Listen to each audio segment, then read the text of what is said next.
is Omar Messi joining us here on the program. You ready for Messi? Sure. I heard that ticket was ridiculous. Yeah, it's gonna get ugly. The tickets are going to be. You know this because you've been paying attention. But how many years has this been teased and finally delivered? 4 years. All 4 years that the Moss brothers were here, Messi was linked to them, and finally it has happened. Now he was younger 4 years ago, so things have changed. So now he's at a point where he's ready to make a move here to the country. So it's going to be really interesting, man, to see that. I mean, both of us have covered stars, but nothing like this, bro. This is a guy that has 468 million followers on Twitter. Okay. Now, is it justified? Is he still a good player? Oh, he's still, yeah, dude. He just won the World Cup. Yeah. Yeah, dude. Yeah, he's still a great player. Yeah. I know you don't follow it. I get it.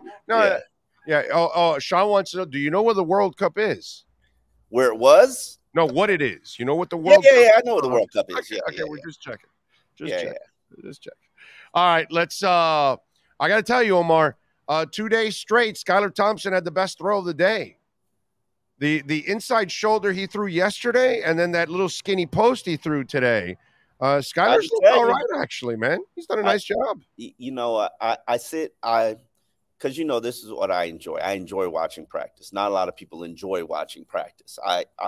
Practice to me is like a game every day, so I thoroughly enjoy it. And based on what I saw from OTAs, I'm like, Skylar's your number 2 quarterback. I know you paid Mike White $4 million, but I'm sorry, that arm doesn't do it for me. It just doesn't. And what does it for me is I'm just watching Skylar play really good. That's what does it for me. Yeah. I'm with you guys on. I'm not impressed with Mike White yet, but I you know what? I'm going to wait for more scrimmages and 11-on-11s when we get to training camp, when we get to the preseason, because he might be one of those dudes. What I'm saying is, it's a competition. Amen. It is not Mike White's here's the number 2 quarterback. No, Skylar's not taking a back seat to him. That like Skylar's saying, hey, you're trying to take my spot, not vice versa. And he's performing like the guy who has a superior understanding of the offense and more chemistry with the weapons. Now, it was interesting to see him deliver that touchdown pass, 70-yard touchdown pass to Davis, because this is a guy he doesn't have chemistry with. Exactly. I know the guys he has chemistry with. You give him Tanner Connor or Connor Tanner. I can never remember which one it is. Damn. Tanner Connor. You give him Tanner Connor and Easy Eric Uzukama. I guarantee you he's shredding up. And give him A-Chain, or Savan. I guarantee you Skylar's going to be shredding up the defense. But, I'm also not really big on the second team defense based on what's practicing right now or just what's in general. It's just, I just love the throw, that it was on the money and it was accurate. I'm not surprised by anything he's done. I was actually surprised, and I've said this to you, I was surprised he performed as poorly as he did when he got his opportunity. And I get it. He didn't practice. He didn't practice with the offense in a lot of those games, but then there were games where he did practice. That first time he wasn't as prepared, right? Yeah. That first time it was tough. And I get it. The speed ratchets up, but I've seen Tyler play and practice well. I can tell you right now, and this is, you know who I am. I shoot it straight. Skylar Thompson practices better than Ryan Tannehill did probably his entire career. Like, Ryan Tannehill was not a good practice performer. Tyler is a good practice performer. So he'll pull something out his butt cheeks every day. You could expect that. Whereas Ryan would not do that. Yeah, no, well, Ryan kind of was the same guy in practice that he was in games, kind of conservative in the way that he played the game. But yeah, I just been very impressed with Skylar overall. In that, again, way too early to say anything These are way too early whatsoever. predictions. I might write a column. Way too early. Way too I early. might write a column called the super way too early predictions. Right. But at least early on, I'm just more impressed with Skylar than Mike White, and we'll see how all of that ends up developing throughout. What All I right. like today. Go ahead. What I like today, and which is what I wrote about in my 5 observations for all Dolphins, is the run game was forceful today. They ran the ball, and yeah, they were working on some play action stuff, but they ran the ball consistently today, and that was without Teron Armstead and Connor Williams. And I'm like, could this be a second-year surge for them, or was it the fact that the D-line is completely watered down from guys not practicing or guys who are nursing injuries? No Jalen Phillips, no Bradley Chubb, no Sealer. So, no David Long, really, very little inside linebacker. But when you can successfully run the ball without pads, that's a good day. I'm with you there. What do we know about the Connor Williams holdout? He decided to give away $33,000 today by not showing up for day 2. Tomorrow, if he doesn't show up, he'll give away $44,000 for a full total of $93,000. As I wrote in a column that I did yesterday, you made your point the first day. You skipped it. You should pull the Rashad Jones follow the Rashad Jones playbook. You skip the first day, save yourself some money, and show up for the second day, and then talk about why you skipped the first day. You get double the headlines. You get your message out. But right now, you're pretty much giving away a little baby Mercedes because you want to make a point. Which, hey, if they give you a new deal and they rescind that $93,000 fine, cool. But did you know in the CBA, there is no mandate that you participate in minicamp practice. All you have to do is be here. Right. In the new CBA. Right. So you could have just hold in. Right. Hold in. Right. And that's what I thought most guys do nowadays. Yeah. But hey, he's got our attention. But if I'm the Dolphin, I don't know what I do. I've always said, and I do believe this, that re-signing him would have been one of the first things that I did from a business standpoint. Instead of signing Teron Armstead, instead of getting money from Teron and Tyreek, I would have signed Connor to an extension and gotten myself a little bit of cap space. I don't object to paying him $10.5–11 million a year, because he's a player that I look at once I watch the film and I say, of all the offensive linemen that I have on my roster, I want to build an offensive line around him. I can't build it around Teron because of his age and durability issues. I want to build this offensive line around Connor. And, maybe the Dolphins don't agree. Maybe they do agree. We will see. What will motivate them to redo that deal when they're probably looking at it from a standpoint of $7 million is pretty decent money. You're the 8th highest paid center in the league this year. Yeah. I think it's just a matter of they don't want to play on a 1-year contract. They want to get an extension. Yeah, no player. And this is what fans have to understand, because when I said I commended him, I said on Twitter, I commended him for what he's doing. He's doing the right thing. He's doing what he's supposed to do. Doing the right thing for himself and his family. No player in the NFL should be playing on an expired contract. Now, if you have the leverage to change that, you do it. Now everybody does have the leverage to change that. Like, there are 28 guys who are playing on 1-year contracts here. Like, not all of them are going to have the leverage to do anything about that. But the guys who do have the leverage, you better do what's in your power to ensure that you have a little bit of an investment, a little bit of security for the next year because of injury. Maybe because you're doing that, you sign at 75 cents on the dollar. But you could roll the dice like Emmanuel Ogbah did. Emmanuel Ogbah didn't like playing for $7 million a year 2 years ago, but he did that and it turned into $15 million a year. So where I screwed up was I thought I was on the reverse of what you said. I thought they would put Connor off towards the end of the year, right before the year ended, that they'd cut some kind of a deal, or right in the beginning of the offseason, give him a new contract. But if you're him and his agent, you're looking around going, well, wait a minute, these guys got to pay Yeah. Wilkins and Sealer, and Tua's So, coming up, and Jalen bro, Phillips and Jalen it is a Waddle race to the and Allen. money. Like, Yeah, it is a race to the money. Like, yeah. Raekwon, Christian, Yeah, I don't put Robert Raekwon Hunt. as Raekwon's not as desperate as some of those other guys. Bro, Raekwon should be the most desperate guy, because here's well, and he needs to come up with a hell of a year, and then he can be desperate. I mean, no matter what, he's a nose tackle. They're the hardest thing to find in the NFL outside of elite cornerbacks. I mean, elite quarterbacks. Yeah, like nose tackles are a dying breed, and they're a very important cog to 3-4 defenses. Whether he plays, he could have the identical year he had last year. He's still going to make 8 times what he's making this year, which is $1.4 million. Like, right. You're either going to pay it or you're not. Like, you know, he's a hard position to find. And I will say this about Raekwon Davis. He's had a sack every single day I've been out here, which I'm like, could this be a scheme that benefits you? Because you were a sack producer at Alabama. And I'm not saying that it is, but like, there's a very short list of guys who's delivered a sack every single day.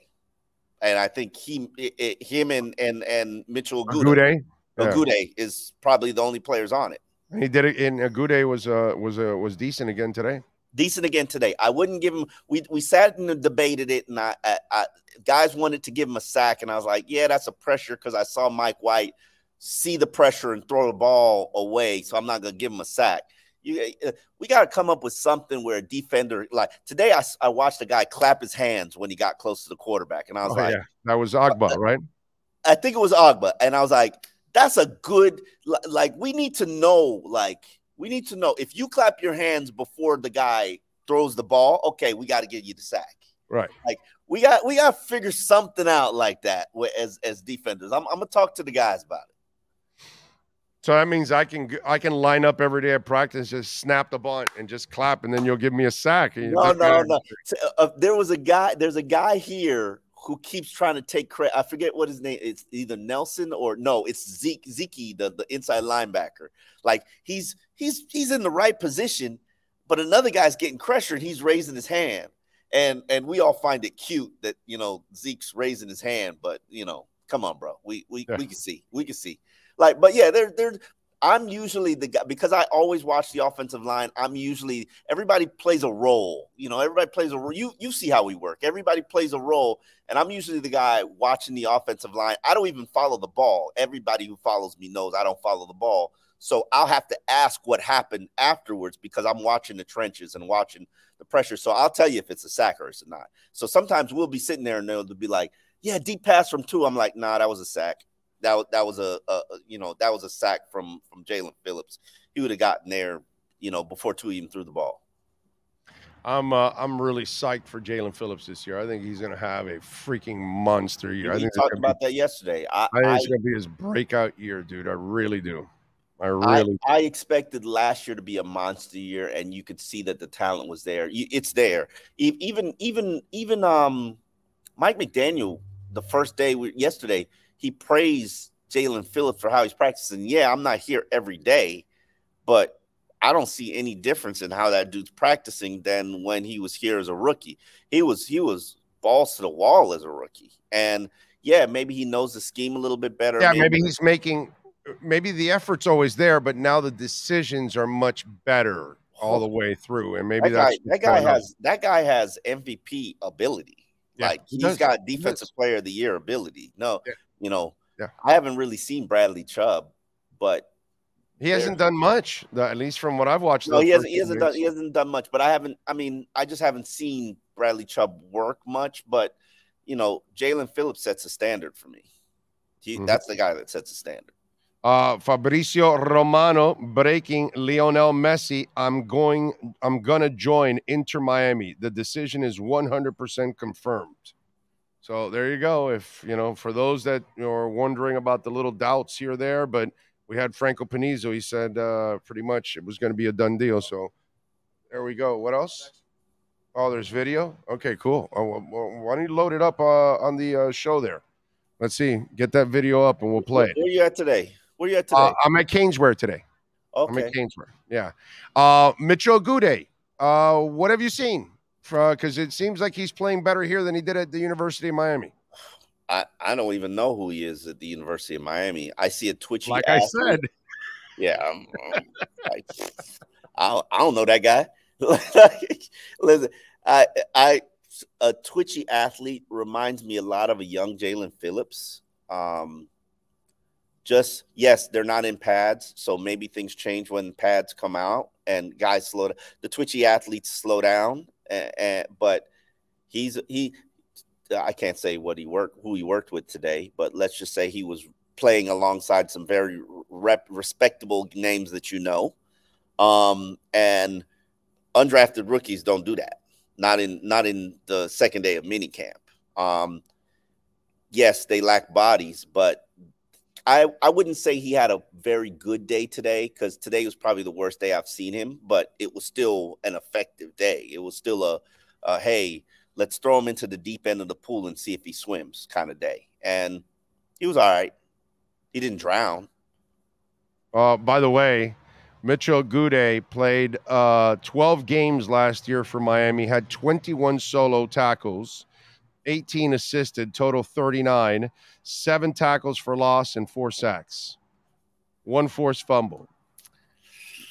Not great stats. Not great stats. Yeah. And by the way, he played in UCLA the 2 years before that, and he played 11 games a year before that. He had 25 tackles, 30 assists, so 55 total, 6.5 for losses, 2 sacks instead of the 4 he had last year. He had 2.5 sacks the year before that. So this is a guy that's averaged about 3 sacks a year. Yeah, I'm good friends with Pete Bomarito, the trainer down here who trains draft prospects, and apparently he trained Mitchell, and he said he told me. He said, I see that he's doing well. And he said, yo, freakish athlete. And if Bomarito gives you an endorsement, that means you're usually going to be a superstar. And I'm not saying he's going to be a superstar, but usually when I go out and I see Bomarito and he tells me who is who out there, I didn't go out this year, but when he tells me who is who, those guys are going to be future Pro Bowlers. Well, let me tell you something. Let me tell you something about what's changed in sports from when you and I growing up, and even growing up in this business and doing it. Because nowadays kids have the freedoms to pop from one school to another as much as they want, high school or college. You might get what you want, kid, but you might never grow, and you might never get better. And you might run into another system or another coach that doesn't help you, and then you keep leaving and keep leaving, and it doesn't help you moving around. And then we also see in basketball, this is football. And in basketball, you have kids now that leave early. And right out of high school, they're going straight to a G League or overseas, or they're going to college and 1 year and out. And it's harder to really scout players now. It's harder in the NFL to scout offensive linemen because everything is spread. Ask a scout now to try to figure out who's a road grader, and they're like, I have no fucking idea who can block and who can't block in the run game. Yeah. They'll tell you that because most schools just don't dedicate themselves to the run, so you don't have a bunch of road graders. Plus, and off the rules in college, you can get off the line and go downfield where you can in the NFL or all kinds of stuff. So it's become harder to become a scout. And this is why you can find Duncan Robinson, and this is why you can find Caleb Struess, and this is why you can find Kader Kohu, and this is why you can find all kinds of different guys now.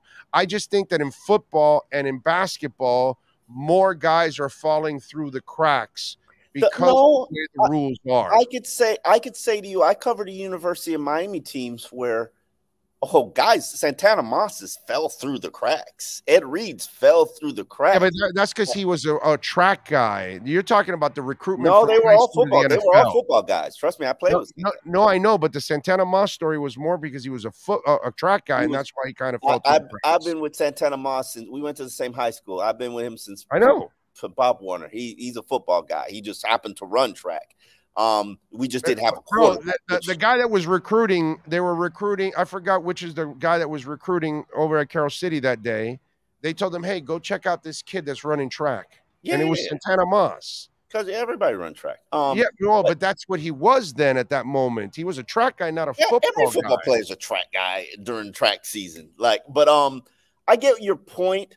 I don't agree with you on the Heat standpoint because the Heat have been developing players for 2 decades now. It doesn't matter. No, but it doesn't matter if they develop them. The point is you're falling through the cracks. Every era has players who fall through the cracks. No, but the draft now is more of an inexact science than ever. When we were young, guys were going to college for 3 to 4 years. That's because we got an era of bitch-ass players that No, but we got to see them. My point is, Omar, in basketball, we got to see who are for 3 to 4 years. So by the time they got out, you had a better idea. Nowadays, if a kid just goes to college for 1 year and then he pops out, you don't really know who he is my point. So that's why guys will fall through the cracks now because they're not even developed yet by the time that you're getting them. They're only 1 year out of high school, 1 year in college. That doesn't help you. You don't really know who that guy is. That's what I mean by falling through the cracks. I think it's more of an issue of players don't want to be coached. And if we're going to have this conversation, let's have this conversation. I think it's more of an issue of players don't want to be coached. Players don't want to be criticized, which is why they continuously move. And maybe because of the constant moving and the constant changing. That's what I'm saying. But I think that's the more of a mentality of players. This is a soft generation of of players. Like it is. To the point where you can't criticize a player anymore, professional or college. You can't criticize them. You can't critique them. Like they don't fit. They get all bent out of shape. No, you're right. You're right. All right, I got Ira waiting here. What do you got going on alldolphins.com so folks can check you out, my friend? We've got my 5 observations from practice today, which acknowledges Skylar is probably the number 2 right now. And gives Xavier a little bit of props because Xavier don't practice during this. He looks good, by the way, in those drills where you got to leap up for the ball. He's got, you can tell he's healthy now, man. He's X. And the thing is, I don't think Xavier is participating this much offseason stuff since maybe his rookie year. No, but, I think the Ramsey thing has gotten pumped up. I really do. I think they're going to have a dynamic year together if they can stay healthy. I just hope they have the linebackers and the defensive tackles to facilitate the defense. I don't know if they do because when I'm looking at X, it's kind of like I'm looking at Butler now, and we're about to talk to Ira that Butler's like he's grinding through. He's being a complete stud, but you can tell he's not 100%. He's hurting somewhere. I don't know what it is, but he's gutting it out like X did last year. All right, follow him on Twitter at Omar Kelly and catch his work there at Sports Illustrated, alldolphins.com. Make sure you bookmark it. When you bookmark that, you're officially a Miami Dolphins fan. I don't know if you know that, but that's kind of the law. Omar, as always, my brother, we'll catch up next week. I'll see you tomorrow at camp. All right, man. See you tomorrow. You got it. There you go. Omar Kelly. And call my guy, man, Sean Williams at Essential Moving Experts. They do an awesome job. They can move you wherever you want, folks, anywhere throughout the state, throughout the country. And they can also store your goods, too, at the same time. So if you're moving out of your current home, but your next home is still being constructed and finished, or you're remodeling or something, not ready for another week or 2 or a month, they can store your valuables right there at Essential Moving Experts. All your furniture, all your goods, right there at Essential Moving Experts. If you need it for a little longer, you can negotiate. But on the house is that first month. That's how good these folks are. They've got well over 1,700 folks that have just said they love the service from Essential Moving Experts. Check it out for yourself. 386-213-4054. Tell them that Big O sent you. Sean Williams, great people. EssentialMovingExperts.com. Ira Winderman is next. This is the Big O Show.